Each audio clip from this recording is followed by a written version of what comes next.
Hey, thanks for coming back to Dice Stars tomorrow, everybody. I got a great guest. He has an awesome special out right now. Please keep going for Anthony DeVito, everybody.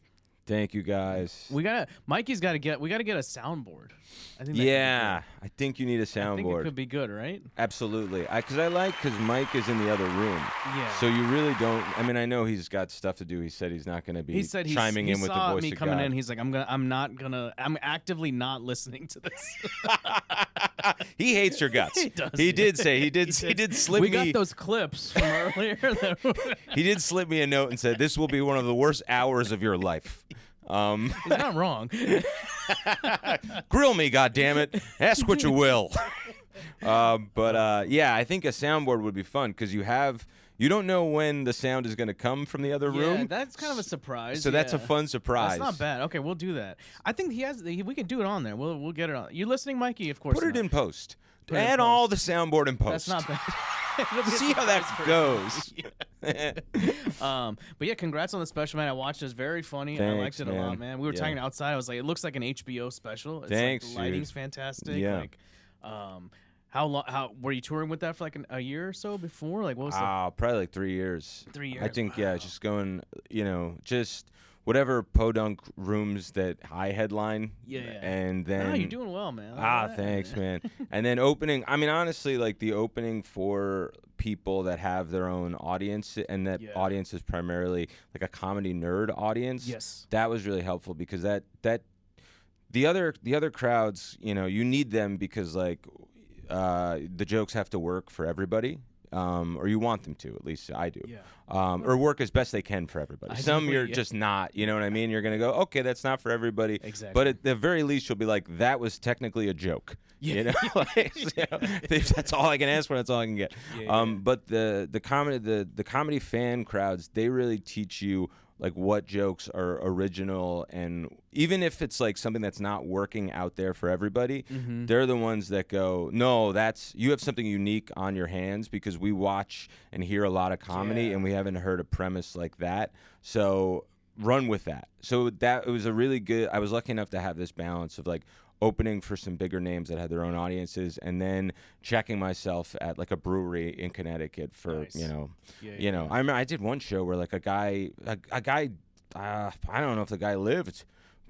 Like what do you mean? All right. I was in oh, this is a good clip, Albany. Here we go. Our first clip. There we go. On the fast food show.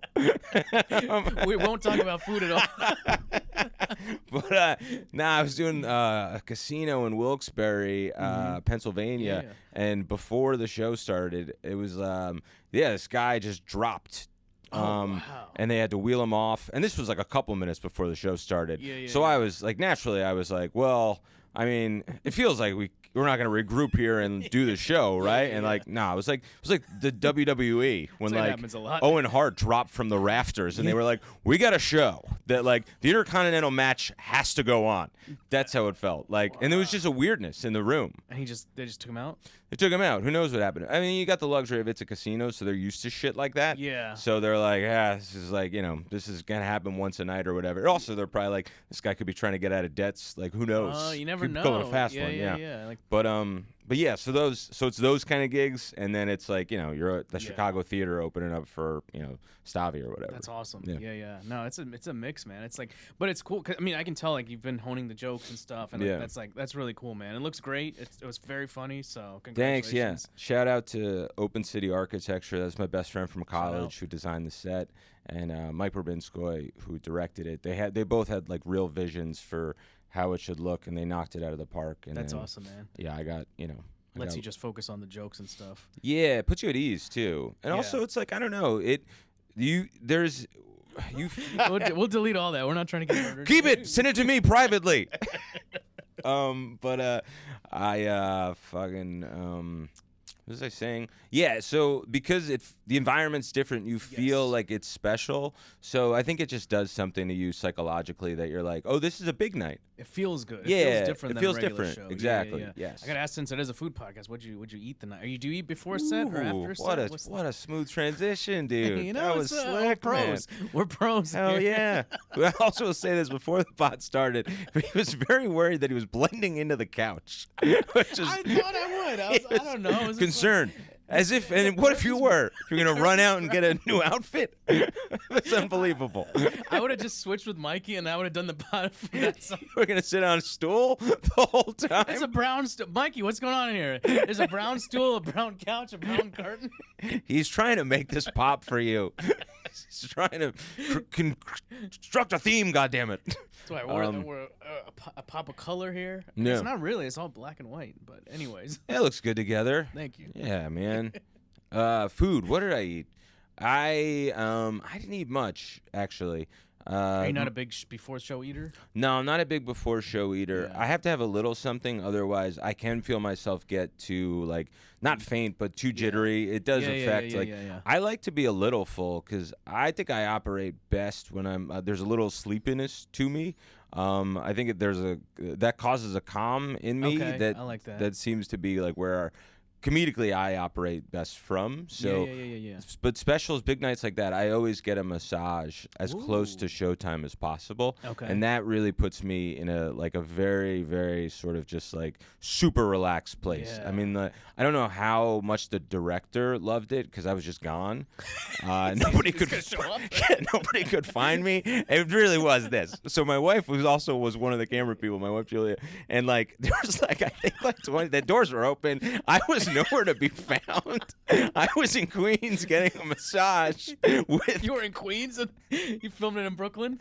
We were on our way back in a lift. It was me, Connor, who designed the set, and Greg Stone. We all had gotten massages. We all had tuft hair. We had one eye open. We were like, that was amazing. And then and everyone was worried. And I walked in and I was like, what's up, everybody? Man, you guys are all here. It was They're just all sweating. He's here. Everyone's already mad at me, and I walked in the room and I was like, how cool is this? Oh man, that's awesome. Yeah. Oh man. Yeah, dude. Well, you've been going on the road and stuff. What's your road eats? I try to be healthier. Yeah. When I was younger, I would I loved it because it was because especially after shows on the road at night, it's not New York City where you could still get anything. Exactly. Yeah, so you're all I can get is Wendy's, is Arby's, is Taco Bell. This is amazing. And when you're in your late 20s, early 30s, you still you can eat that and you'll be fine. You'll be fine, yeah. But no, now I have to. It's a lot of salads, a lot of grains. Okay. Big grain guy. Whole grains. Give me I'll take a half grain, man. 3/4 grain me. It's better than a Wendy's. No grains. 0 grains. We've extracted all the grains we could out of this thing. There was some fiber in here, but it's gone. Yeah, don't worry, it's gone. Yeah, they just pull you aside. They go, you could have this Baconator, but we'll just give you a chemical ball. It's off menu. I have to eat healthier, else I feel. I feel like we're probably around the same age, but yeah, now. How old are you? Yeah, you look better than me. Too, man. I do a lot of creams and stuff, but you look naturally better. Thank you. It's because I'm blending into this. It could be. It's actually because of the lighting in here. I look hideous outside of here. No, that's cool. What was your? No, same thing, man. But I like eating the bad. What was your go-to fast food? Did you have one that's you knew that was you checked before the show? Yeah. I mean, I love an Arby's. I really do, and I really, yeah. I think I like how dirty Arby's is. Yeah, I like that I mean, I don't love now that they're pivoting into other stuff. It kind of pisses me off. Yeah, I don't care for it. No. Yeah, because Chick-fil-A, Chick-fil-A, I like their views. I don't love their chicken. Clip it. But I will say that though about Chick-fil-A. Obviously I'm against what they stand for. Sure. But on the record. Yeah. Just you gotta say that. Of course I do. But I will say what trust they have in their chicken. Do you know what I mean? To be we know how good of a product we have. That's confidence. So we can be homophobic. Yeah. And we know you're still going to come here. We say what you want. We got some damn good chicken on our hands. Yeah. But I like that Arby's, because all these other places, and I will say I also do like, though, my favorite thing in fast food is when a fast food place punches way above their pay grade. Ooh. They're years back, and you can look it up. McDonald's did a flan. I don't even remember that. Of course not. It lasted 6 days. But you got to jump on these things when they come out because you're you got no business doing a sour cream apple pie. But what does McDonald's version of that look like? Yeah. Yeah. Huh. Wendy's, you're doing a cod? All right, I'm in. Shouldn't be doing this at all. Yeah. So, but I liked that Arby's was like, we just do roast beef. Yes. I that was all we do. I don't love that they're doing these steak tidbits. Also, it's not a grab food. No. Slimy and oily. It's weird. Yeah. It's like that. I used to go. I'm Hindu, so I'm not supposed to eat beef. But I'd dabble at Arby's every now and then. I like the curly fries. Oh man. Curly Unreal. fries are solid. Yes. The only other place that's compared is, I don't know if you've had Jack in the Box. Jack in the Box is awesome. Jack in the Box has good curly fries. Yeah. Man, the Jack in the Box bread is great on that the burger. Jack in the Box bread is good. Yeah. Man, yes. They were good. And Jack in the Box also did. I don't know if you ever dabbled in the tacos. No, but that's what I mean. Yes, I would have loved to. I just wasn't privy to it at the time. They still have it. I'm pretty sure they still have it. I haven't gone to a Jack in the Box in a while, but yeah, the 2 tacos for $1 was a thing. Man, it was good. It was beef tacos, and I could be mistaken, but I'm pretty sure I'm not. They didn't do the shredded cheese. What they would do is they'd take the American cheese from the burger. I love it. That's amazing. Put that in the taco shell. That's awesome. That's cool. I was like, they don't give a shit. Yeah, they really man. Don't care. We're gonna do the bare minimum.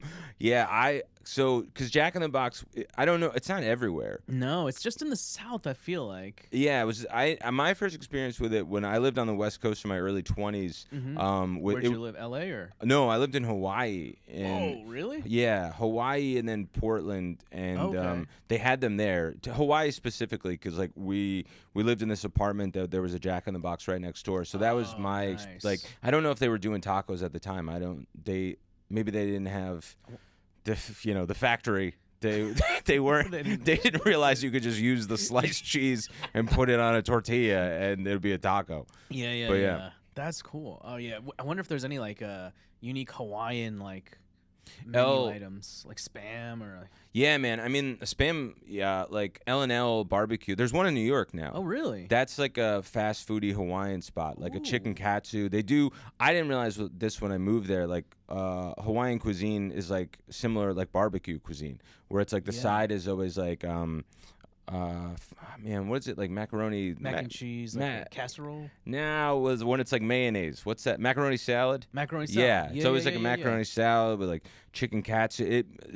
And man, a Spam musubi is one of the best meals. It's like one of the most satisfying meals in the world. It's like you're full from it. Yes. It's like you don't feel like gross. No. Yeah. And it's like that little belt that it has. Like few foods have just like a belt that's holding it together, like a pair of pants. That's I love a Spam musubi, man. That's cool. Yeah, I didn't really realize you lived in Hawaii for a while. Did you ever have the snow cones out there, like those? Yeah, the shaved ice. The shaved ice. Yeah, I'm not the biggest snow cone like shaved ice guy. I'm more of a chocolate milkshake, run of the mill meat and potatoes like dessert guy. Okay. But if the McDonald's is doing a flan, I'm fucking all over it, man. Did you try the Taco Bell did a collaboration with the Momofuku? Like that. Oh shit! Really? Yeah, they had these like birthday cake churros, and they had something else. I tried the birthday cake churros, and whoo, I could eat like 30 of those. It was good. Once we opened the door to birthday cake, I was so happy. And why did it take so long? Okay, thank you. Yeah, of course. A lot of people are into the birthday cake stuff. That's like my favorite. These are people with no imagination. You're the first person that's agreed with me on this birthday cake business. What are people saying that are against birthday cake? They're just like, why? Why'd you do that? I'm like, why would you not do that? Do it all. Yeah. I love that Oreo went the route of like, whatever we're gonna. This tastes like Selena Gomez. I think it's awesome. Yeah, whip up whatever you got in the factory, man. Yeah. It's 2025. Just try it. It's all chemicals. Stuff. It's all chemicals anyway. Yeah, and we got the big one. So if it sucks, you still got that guy. Yeah. Who's it hurting that we're doing this? I like the advent of birthday cake everywhere, and I think it took too long. It did take too long because I feel like it's within the last 5 years you're seeing it all over the place. Yeah. What's the weirdest birthday cake combination thing you've had? I don't think I've had like a weird birthday cake combination, but I will say like a Jenny's ice cream. Do you ever have Jenny's? Dude, well, they're doing wild things with flavors. I love Jenny's, and I love the chances they're taking. Yeah. They're taking some swings. They're like Ben and Jerry's upgraded to like 2025. There are Ben and Jerry's. That's our Ben and Jerry's. Yeah, their birthday cake is good. Birthday cake one is their good. Birthday cake. They're like, what is it, like almond brittle or like whatever. Yeah. That's awesome. They're peaches, and there's like a peaches and cream. This is or it's like a peaches and croissant. So people are doing this now, and they're pulling it off, where they're putting croissant flakes in the ice cream, but it adds this like buttery component to it that really comes through. And it's kind of soft. It's it's awesome, man. We're living in the great days of like artisan avant-garde ice cream. Yeah. If we were 20 right now, it'd be even better because then we could just eat it all day long. Oh man, yes. But now I'm like, this is. But I'd rank Jenny's as my top. If you had to rank the ice cream place, what would your top 5 be? I think Jenny's. Jenny's number 1? Well, okay, yeah, Jenny's. This is the interesting thing with Van Leeuwen. Van Leeuwen is good ice cream. Yeah. Their sundaes are nuts. A Van Leeuwen sundae might be the best of the ice creams. Yeah. But I think if you're at a grocery store, pints, I go with Jenny's, Van Leeuwen. Salt and Straw is really good. I like Salt and Straw. And then I'd put Ben and Jerry's. If anything, just like. Because I like the guys, their grandfather. Out of respect, they're LeBron. You know what I mean? Like you got to put them on an All-NBA team. It's crazy they're doing it at this point, and they're still doing weirdo flavors. You know, they're still in the game, man. What Haagen-Dazs is? I don't know what Haagen-Dazs is doing at this point. Haagen-Dazs is Chris Paul. You're like, like, hey man, hang it up. And we're grateful for all the work that you gave us, and we like that you are at this point. But like, come on. So I would do, I think those 4, and then I would do a Haagen-Dazs, but a Haagen-Dazs is like a trailing 5.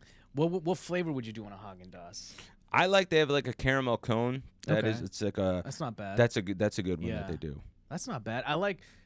Jenny's is up there for me. Van Leeuwen, I like the honeycomb. I always go with the honeycomb. I have to go with that. They do the affogato, which is like the coffee. Yeah. That I'm like, I feel like an adult. I feel like I'm doing ice cream, fancy. but I'm drinking some coffee.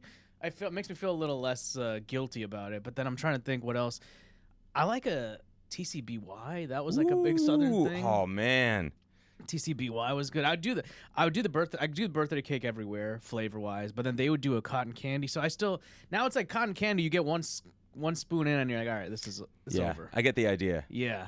Cotton candy is no more than how crazy was it when we all lost our minds for? If you weren't here for whatever reason we all lost our minds for frozen yogurt for a 6-year 16 handles. Yeah, man, 16 handles, pink berry, red mango at one point. Yeah. For whatever reason, this country lost its mind on frozen yogurt for a 6-year period. Especially New York. It was insane, man. That was crazy. So weird. And I didn't know at first. Somebody's like, "You want to go to 16 handles?" I said, "What is that?" I'm like, "It's a yogurt." I was like, "Yogurt? What am I gonna do with yogurt?" And then I went there and I was like, "All right, I can." But it was topping based. Yeah. I mean, it was just that we discovered toppings as like a nation. It's like Cold Stone's been doing this for years. Yeah, man. And it's not like because I remember people would say that, and they would say it in a way that you're like.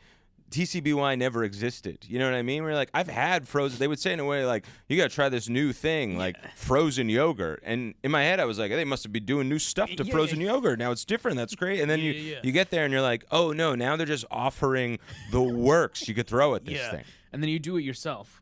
That was the big draw too. Yeah, that I always thought I was getting one over on them by like putting. I'm gonna put extra stuff on them, but then I'm like, they're weighing it at the end. Dumbass. I'm paying for it regardless. It was funny too because you would weigh out you'd be like, I can't afford 2 strawberries. They're so heavy. It's too dense. It's too dense. I gotta get a second job if I want strawberries. I can do coconut flakes. You get loaded up on coconut flakes. They weigh next to fucking nothing. That would be the other thing too, man. It's like when you would get that price back, because you didn't really know what it was. It was a mystery. It was a mystery until you got to the surly worker at 16 handles who looks at you and they're like $17. What the fuck is in here? What kind of fudge balls did you put in here? They had the animal crackers too in there. The pink and white. I would do the blueberries, but then I'm like, I could get blueberries somewhere else. Yeah. Animal crackers. If I go into a store and just buy a box of animal crackers, people are going to look at me a little bit differently. Totally. Yeah. By piling them up on Froyo. Put them in here, and you would watch other people's. You go, look what they're doing over there. That's interesting. You're like, that guy's a pro. Some people are mixing the flavors. Yeah. You're like, that guy's an animal. I wouldn't trust him. It's like the soda machine where you're like, I got a cherry vanilla Diet Coke with a little bit of Powerade in it. Yeah, those people, I'm always like, they think they know more than the people who do soda. That kind of drives me nuts a little bit. That is true. Yeah, it is like a personality. I'm like, you haven't seen what I do with the soda machine. I'm like, but this corporation's been doing this thing. Yeah, what do you think they're doing over there, the Dr. Pepper factory, just sitting on their thumbs, man. They're trying to do stuff with soda. And they walk in a room, and they go, wait till you see what I'm doing. I do a little bit of seltzer, an ice cube, a little bit of water, some orange soda. And you're like, and it tastes exactly it just tastes like weirdly sweet. Every time. It doesn't. Surprisingly. It's just ubiquitous sweet flavor. Yeah. And you think you're better than the people over at Pepper? Yeah. That was like a big thing too when those machines came out. I'm like, and then there would be the nice ones with the Coca-Cola ones had the nice ones, but still, it's like you're not gonna beat the company. No. What's your go-to like typical bodega offer chocolate bar? You know what I like? Okay. I like the Hershey's cookies and cream. Yeah, I love them. If they have it, a lot of places don't have it. I feel like the New York bodega, the Queens bodegas are good because they'll have like weird stuff in there. Because they have stuff that's been expired for 22 years. Yeah, of course. They have weird stuff. They're like, they haven't made this in 50 years. They took this off the shelves. There's real grapes inside it. It's Yeah. Well, and then they'll have like the because I'm a big cereal guy. Like I like breakfast cereals. They'll have like the Lucky Charms from like Mexico or something like that. Like you can tell in the back of the box it's like in Spanish. You're like, oh, this is gonna be good. This is gonna be good. Yeah. What about you? What's your go-to? I loved cookies and cream. The problem with cookies and cream, for whatever reason, when I was a kid, I decided I loved, like remember when you were a kid, you would just decide upon something and you go, that's my thing. That's my thing, and this is who I am now. Yeah, I decided on white chocolate for whatever reason. Okay. So one Halloween, I went all in on white chocolate. I was making trades. You remember I used to make trades, making deals, and I got my hands on all the cookies and creams. And nice. I ate them. I must have had like 15, and I threw up immediately. So it ruined me for them because I can't go back to them now because there's this like sense memory of just puke. So when people do the tequila shots too much. Yep. And they're like, I can't drink tequila anymore. I had a rough night. Totally, man. Yeah, same thing. I had that with tequila where it took me like 6 years to have tequila again because it was such a brutal night. Yeah. What's your I guess I don't know if you drink now, but when you did, what was your go-to like drunk food? What was your nighttime? Oh man. I love where I live in Astoria, so okay, goddamn, like a halal cart is there's nothing better than that. Yeah. I did that last night. Yeah. It was like I had a couple drinks with friends, and I was so excited to be that drunk to get halal food. Yeah. I was like giddy. Yeah. Oh man, a lamb platter? Are you kidding me? You do the white sauce, red sauce? Of course. Yeah. Load it up. Spit in it. Do whatever you want. You do whatever you Turn me on. There's a place speaking of turn you on, there's a place in Astoria. What's about to happen? Welcome to the fun part of the podcast. I think you might have got too loose with that segue. Here's Mike, come on in for a minute. No. Is Albany's about to finger me? Turn off the cameras. No, there's a place in Astoria. It's a halal cart. Did they pick that up? I don't know, but it's. Okay. I'm sure it's gonna sound creepy. It's that fucking grainy. It sounds like the MTA. I felt like I was in Alphaville. Jesus. Oh man. No, there's a halal cart in Astoria called Eat It, Smell It, Taste It. Have you seen it? Oh yeah, I think those are my guys, man. Is that the one you go to? Yeah, they know I have hemorrhoids. I told him that once in a moment of vulnerability. Julia hadn't come home. I didn't talk to anybody all day. Yeah. And I went there and they were like, "How are you?" And I was like, "My hemorrhoids are acting up." And they were like, "Sick, Anthony. That's great, man." So extra sauce or no? Oh man.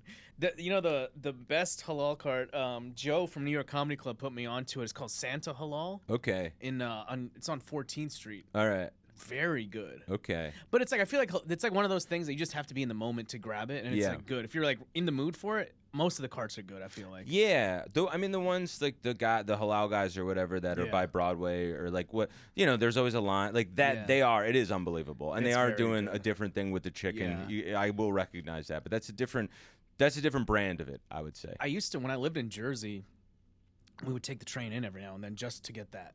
Oh, the Santa. No, just the halal guys. It is unbelievable. By the Chase Bank and the waterfall and stuff. The worst. I almost shit my pants one night. I had gone to a Broadway show. Yeah. Got the halal guys. I loaded up on too much white sauce. That was a 1 hour New Jersey transit.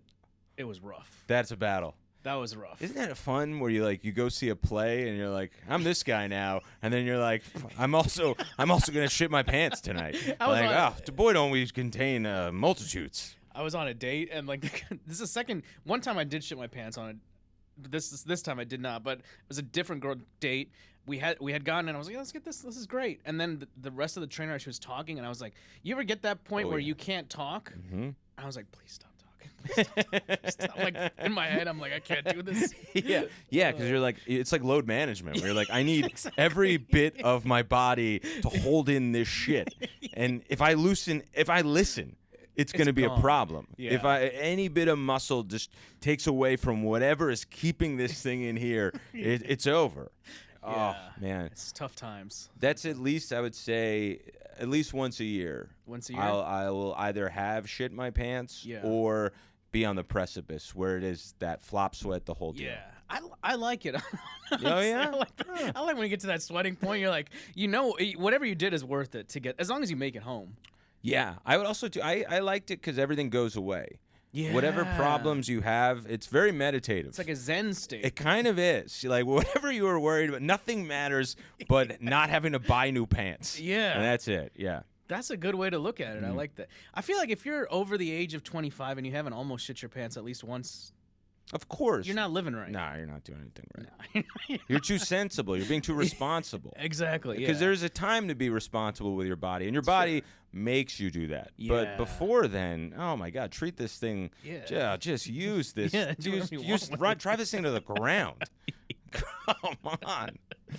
Oh man, what part of Jersey were you grew up in? I grew up in Bloomfield in North Jersey. Okay. So it was like a big, super duper Italian neighborhood. Okay. So it was great pizza. I mean, Jersey gets, New York pizza obviously is New York pizza, but Jersey's really good pizza. Yeah.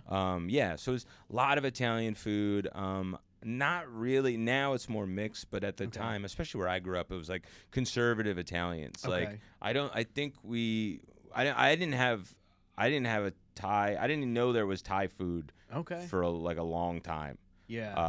I didn't know there was Thai people. I didn't know there was Thailand for a that's while. Fair. Same thing in Texas when I. Right. But there wasn't like a wide variety of stuff. It was mainly Italian. What was your favorite dish growing up? Italian. See, it's weird because my grandmother.